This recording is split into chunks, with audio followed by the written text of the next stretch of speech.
Hello and welcome to all our viewers in Nigeria and around the world to the AM News on Global Television. Coming to you live from the nation's capital, Abuja, I am Ramsey Enoch Agbo. A quick reminder that Global Television is on DSTV channel 365 and Star Times channel 276. Nigeria and Venezuela have reaffirmed their commitment to strengthening diplomatic and economic relations with plans to deepen cooperation across key sectors. The Permanent Secretary of the Ministry of Foreign Affairs, Ambassador Dinomo Umar Ahmed, disclosed of this after a meeting with Venezuela's ambassador to Nigeria, Alberto Castella Padilla, noting that preparations for the Joint Commission have been rescheduled. Both countries emphasized that the delay is strategic, reaffirming their resolve to expand collaboration in areas including energy, agriculture, and technology. The Nigerian Democratic Congress (NDC) has urged political figures Peter Obi and Rabiu Kwankwaso to join its platform ahead of the 2027 general election. The party, in a statement shared on X, announced a 2-week window for both politicians to secure its presidential ticket amid ongoing political realignments. The move comes as leadership disputes within the African Democratic Congress continue to raise concern over its readiness for the 2027 polls. The Nigerian Association of Resident Doctors (NAD) has suspended its planned indefinite nationwide strike after receiving fresh commitments from the federal government on outstanding allowances, salary arrears, and training funding. The decision was announced in a communique issued at the end of an emergency National Executive Council (NEC) meeting held virtually. The communique is signed by NAD President Dr. Mohammed Suleiman and other top officials following renewed engagement with key government stakeholders. President Bola Ahmed Tinubu has reaffirmed Nigeria's commitment to strengthening bilateral ties with the United Kingdom. The president stated this during a meeting with a delegation from British Airways as its 90th anniversary celebration in Nigeria. Ubong Usoro reports. The president commended British Airways for its long-standing presence in Nigeria and its contribution to the nation's aviation sector. He also appreciated the airline's hospitality during his recent visit to the United Kingdom, stressing the importance of strong partnerships in advancing economic and diplomatic relations. The engagement confirmed the bilateral relations that we've enjoyed over the years. Our forebearer wanted us to continue. That is why we are still here, strengthening and promoting the relationship. We will continue that, I assure you. British Airways, one of Nigeria's leading carriers, has operated in Nigeria for decades, connecting the country to global destinations while supporting trade and tourism. The meeting comes as Nigeria intensifies efforts to strengthen international collaboration and attract investment. Ubong Usoro, Global TV News. Admission and Matriculation Board has debunked a UTME result slip circulating online, claiming a candidate scored 394, describing it as fake and misleading. The board spokesperson, Fabian Benjamin, said the document does not match the board's official format and stressed that results are currently only accessible through its verified view-only platform. The board urged the public to disregard the fabrication, noting multiple inconsistencies, including an invalid registration number format. The Nigerian Drug Law Enforcement Agency has intercepted 10,000 pills of Captagon and other illicit drugs in Kwara State during routine patrol operations. NDLEA Director of Media and Advocacy, Femi Babafemi, said the drugs were recovered from a suspect, Nasir Muazu, while a separate operation led to the arrest of Aminu Isa with large quantities of tramadol and other pharmaceuticals. The agency chairman, Brigadier General Mohammed Buba Marwa, described the seizure as a major destruction of a dangerous drug pipeline linked to organized crime and insurgency. Meanwhile, in many parts of the world, a girl's right to learn is still seen as optional rather than essential. Yet, when educate a girl, you transform her future and the society around her. Our correspondent, Sadia Yakubu, takes a look at issues that affect not just families, but the entire nation's education of the girl child. Her report. Across the globe, more than 120 million girls are out of school. Poverty, early marriage, and cultural norms and poor infrastructure remain major barriers to their education. Behind each statistic is a name, a story, and a future waiting to be unlocked. According to reports from the United Nations Educational, Scientific, and Cultural Organization, every additional year a girl spends in school can raise her future earnings by up to 20%. Of course, if you educate a single girl, it's like you have educated the entire society. And being a strong advocate of SDG 3 and SDG 4, I must tell you that we have already missed the way in Nigeria and especially in Arewa. For the whole entire populace, education is very essential. Particularly as you regarded to our female you are asking about now. Yeah. You know, if you train your daughter or a female child very well, you will enjoy it at later date. One, they are mothers, they take care of the children, they take care of the husband, the parent, and we can't do without a female child in society. Without female child, the system is not complete. Girl child, I think there's this power every woman possesses that men cannot deny. And so many men are coming to realize it right now that it's very, very important to train their girl child. In countries where girls complete secondary school, child mortality rates drop sharply. Educated women are also more likely to send their children to school, breaking cycles of poverty that have lasted generations. When we educate girls, we empower future mothers, leaders, and entrepreneurs. The ripple effect goes far beyond the classroom. Initiatives like scholarship, safe transport, and mentorship programs are making education more accessible. Because when you educate a girl child, you don't just change her life, you change the world. Sadia Yakubu, Global Television. The internet connects millions to jobs, education, health, and other opportunities. The rising cost of data may poses a setback for national development in light of the spike in the cost of internet connectivity that affects nearly every Nigerian. The silent impact might be unimaginable if critical policies are not put in place to regulate the sector from the standpoint of checking arbitrary pricing. Again, our correspondent Sadia Yakubu takes a look at the high cost of data and its adverse impact on end users. Today is no longer news that Nigerians are struggling to survive in the midst of numerous economic challenges, with mobile network operators in the country systematically passing on operating costs of data consumers.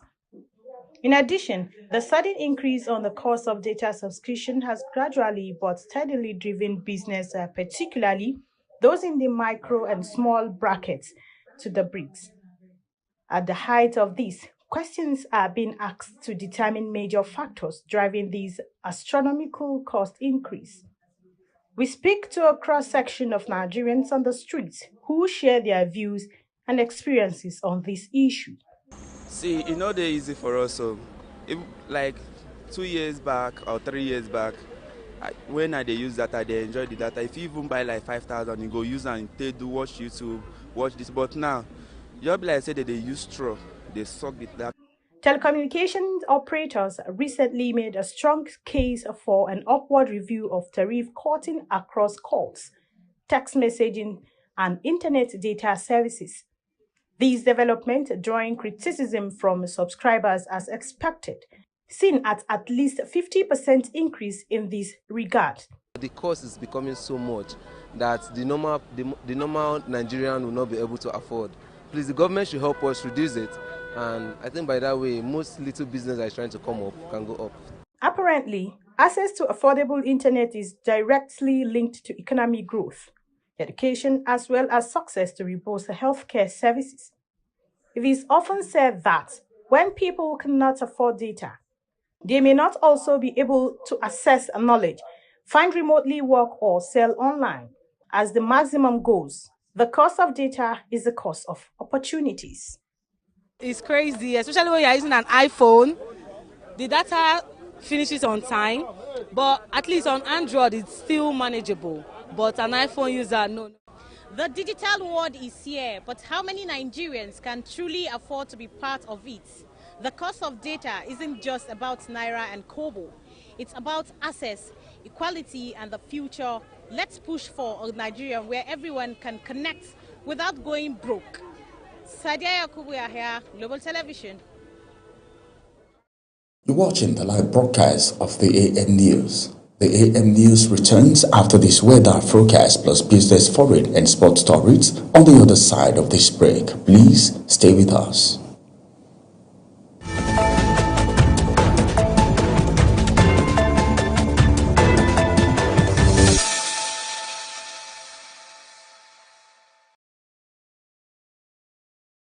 That break will bring you the weather report in our subsequent bulletin. Now to the word of business. A renewed push for local manufacturing is taking center stage in Nigeria's industrial landscape as indigenous firms stepped up effort to reduce reliance on imported goods. In this exclusive interview with Global Television, the chief of Aerogene Group, Jimmy Ntwen, outlines how his company is expanding production in garments to boost job creation and strengthen the economy. Aniete Patrick reports. At a time when Nigeria is seeking to diversify its economy and conserve foreign exchange, Aerogene Group is positioning itself as a key driver of local production. The company's chief executive officer says its expansion is aimed at curbing the influx of substandard imported products while delivering high-quality alternatives.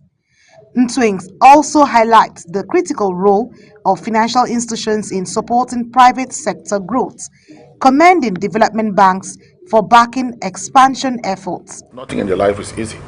You must have some challenges in life. Any life that is smooth is not a real life, it will not last long. So we are making sure that we get the right things for the country, and we also create jobs. People don't have to be as PhD holders to succeed in life. So with job creation, we can find somebody tomorrow. People working with us will have more bigger than what we have today. Because our intention is everybody should expand the industry in the country.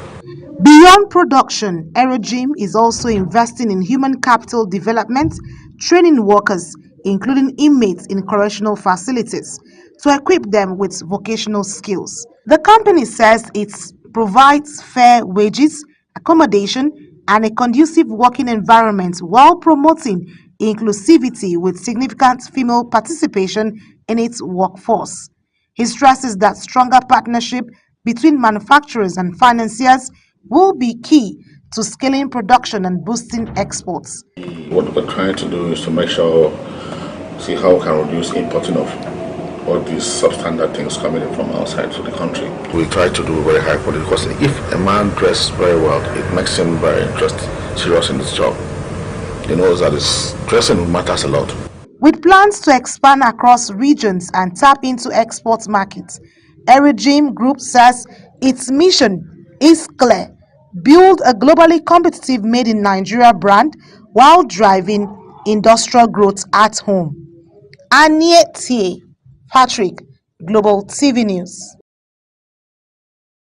The Nigerian exchange recorded a total of 3.8 billion shares value at $213.95 billion traded in 297,202 deals over the past week, according to the MGX Weekly Market Report. This reflects a 6.05% increase compared to the previous week's performance in both volume and value of transaction. The all-share index and market capitalization also rose by 3.94%, closing at 225,722.49 and 145,333 trillion naira respectively. The Nigerian Electricity Regulatory Commission has paid a total of 155.84 million naira as credit adjustment to electricity customers in 2025, following the resolution of billing-related complaints across the country's power sector. An analysis of the Commission's quarterly report showed that the refund were issued in tranches throughout the year as distribution companies resolved verified overbilling and related disputes raised by consumers. The refunds were tied directly to complaints forged through the Commission's Complaint Committee Unit, a mechanism established under the Electricity Act 2023 to ensure consumer protection and enforce accountability among power distribution companies. The Nigerian Upstream Petroleum Regulatory Commission has urged members of the Crude Oil Refinery Owners Association of Nigeria to consider acquiring oil blocks in upcoming licensing round as a long-term solution to crude supply challenges. The Commission Chief Executive Oresemiya Eyasan made the call during a recent courtesy visit by Quorum members to the NUPRC headquarters in Abuja, where both parties disclosed and discussed ways to strengthen domestic refining capacity and ensure sustainable crude supply. She assured the refiners that Nigeria has adequate crude resources to meet domestic refining needs and reiterated the Commission's commitment to policy that promote in-country value addition. And on the foreign scene, Mali's Defense Minister Sadio Kamara has been killed in a coordinated wave of attacks targeting military installations across the country. Military sources said the minister died after a vehicle bomb explosive detonated outside his residence in Kati during simultaneous assault by jihadis and rebel groups. The attacks mark a major escalation in violence, with ongoing clashes reported in several regions, including Kidal.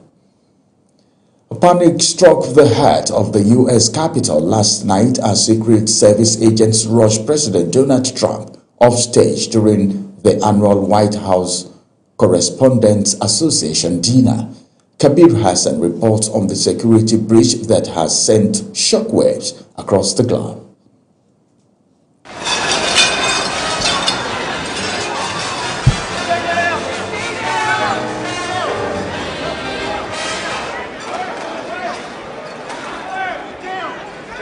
It was meant to be a night of celebration, but the atmosphere shattered as hundreds of guests sat for dinner. A gunman identified as a 31-year-old Cole Thomas Allen burst through a security perimeter armed with a shotgun, a handgun, and knives. Panic swept the ballroom as the guests dived under tables, while tactical teams with weapons drawn swarmed the stage to evacuate the commander-in-chief. Donald Trump said he was grateful for the quick response of the security personnel, describing the incident as an attack by a would-be assassin. It's always shocking when something like this happens. It happened to me. And I heard a noise and sort of thought it was a tray. I thought it was a tray going down. You know, I've heard that many times, and it was a pretty loud noise. And it was from quite far away. He hadn't breached the area at all. They really got him. But so it was quite far away, but it was a gun. The man has been captured. They're going to his apartment, and we don't want things like this to happen. I think it's very important that it was really based on free speech and our Constitution. But I said very importantly that we'll do it again within the next 30 days, and we'll make it bigger and better and even nicer. He added that he was safe and thanked law enforcement and emergency responders for their swift action during the chaos. The Washington police chief confirmed that law enforcement engaged the suspect in a gunfire exchange during the incident. A U.S. Service chief officer was hit in the vest but survived the impact as he was taken to a nearby hospital and is reported to be in a stable condition and in good spirit. The defendant will be arraigned on Monday in federal district court, but make no mistake, There will be many more charges based upon the information that we are learning in this very fluid situation. Thank you. What leaders condemn the violence, the FBI continues to piece together on how heavily an armed man managed to inflate one of the most high-profile events in the United States Capitol. Cole Thomas Allen is suspected to be arraigned in court tomorrow on multiple federal charges, as President Trump confirmed new date for the gala event. Kabir Hassan, Global TV News. In another development, United States President Donald Trump has cancelled his envoy's visit to Pakistan for negotiation, saying Iran did not make a satisfactory offer for a peace deal. Trump's announcement followed the departure of Iran's Foreign Minister Abbas Araghchi from Pakistan, where he presented mediators with a potential framework for ending the conflict. Iran's President Masoud Pezeshkian has told Pakistan's Prime Minister Shehbaz Sharif that Tehran will not enter into negotiation with the U.S. under pressure, threat, or siege. Israeli attacks have killed at least 4 people in southern Lebanon's Nabtek district as Israel continues to pound the country in defiance of a 3-week extension of a ceasefire with Hezbollah. In a statement, Lebanon Ministry of Public Health Emergency Operations Center said 2 Israel raids on a truck and a motorcycle in the town of Yoma al-Shakil killed 4 people. Reports said the attack were carried out north of the Litani River, below which Israel has unilaterally declared to be operating. And now to the world of sport. President Bola Ahmed Tinubu has congratulated Nigerian-American baseball player Ejimofor Anosike for his outstanding performance in the 2026 China National Basketball League Championship. Tinubu, in a statement by his special advisor on information and strategy, Bayo Onanuga, described the achievement as a reflection of discipline, resilience, and exceptional talent. Anosike led the Hong Kong Bulls to victory while also winning multiple individual awards, including Final MVP and Best International Player. Super Eagles head coach Eric Chelle has raised concern over his contract situation with the Nigerian Football Federation amid ongoing negotiation. Chelle told journalist Osasu Obiawana that his agent is currently in discussion with the NFF over a possible deal agreement despite his contract running until 2027. The coach remains focused on upcoming fixtures, including the Unity Cup and international friendlies. Kenya's Bastian Sawe has won the London Marathon in a historic performance, becoming the first to break the 2-hour mark in an official race. Race officials confirmed Sawe finished in 1 hour 59 minutes 30 seconds ahead of Ethiopia's Yofie Kajecha and Uganda's Jacob Kiplimo. The race also saw Tex Asefa set a new women's only world record, highlighting a landmark day in marathon. Nigeria's under-17 women's team, the Flamingos, opened their preparation for the 2026 FIFA Under-17 Women's World Cup qualifier with a dominant 6-0 victory over Generation Next in Abuja as head coach Akeem Ishola Busari continues to shape his squad. The emphatic win came during a 60-minute friendly at the Global Project, where the Flamingos took control early and led 4-0 at halftime, before the match was halted in the 54th minute due to heavy rain. Goals were spread across the squad, with Shawid Estefanos opening the scoring inside the first minute, followed by a brace from Tabiloba Sarafa in the 10th and 23rd minute. As Global TV AM News come to an end, let's remind you that Global Television is on DSTV channel 365 and Star Times channel 276. Kindly follow us across all social media platforms now showing on your screen using @Global TV NG. I am Ramsey Enoch Agbo. Thanks for watching.